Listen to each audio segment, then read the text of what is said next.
আজকের এই লুতুরপুতুর গ্রামীণ রাস্তার দুর্ভোগের মিনি ব্লগে আপনাদের সবাইকে স্বাগতম। আজকের এই মিনি ব্লগে আমি আপনাদের সেই রাস্তার বর্তমান অবস্থা দেখাবো, পাশাপাশি দেখাবো আমাদের গ্রামের একটি ইটভাটা এবং গ্রামের অপরূপ সৌন্দর্যের কিছু দৃশ্য। আমরা বাড়ি থেকে বের হয়ে একটা গরিবের টেসলা নিয়ে বিশেষ উদ্দেশ্যে বাজারের দিকে রওনা দিলাম। যেতে যেতে গ্রামের পথে অপরূপ সৌন্দর্য, রাস্তার দুধারে সারি সারি বাড়ি, পুকুর পাড় আর সবুজ মাঠ। আসলেই গ্রামের বৈচিত্র্য মন মুগ্ধকর। ইটের ভাটা ইট পোড়ানোর মতোই অনবরত আমার মনটাও পড়ছে।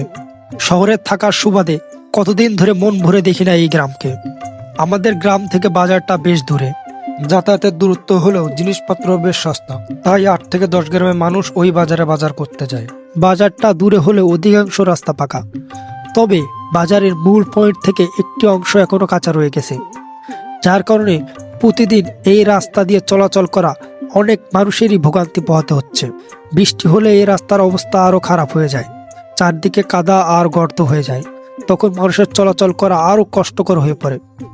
বর্তমান রাস্তার কাজ বন্ধ হয়ে পড়ে আছে প্রায় 2 বছর ধরে। 5ই আগস্ট হাসিনা সরকার পালানোর সাথে সাথে রাস্তার কন্ট্রাক্টরও শুনিয়াছি পালাইছে, তবে এই কথার ভিত্তি কতখানি তা আমার জানা নেই। তাই গ্রামের মানুষ প্রতিদিন এই সমস্যার সম্মুখীন হচ্ছে, তবে এর কার্যকর পদক্ষেপ নিতে আমি আজও দেখিনি। তবে আশা করি এই সমস্যাটি দ্রুতই সমাধান হবে। এতক্ষণ আপনারা আমার এই মিনি ব্লগটি দেখলেন, তাদেরকে অসংখ্য ধন্যবাদ। আল্লাহ হাফেজ।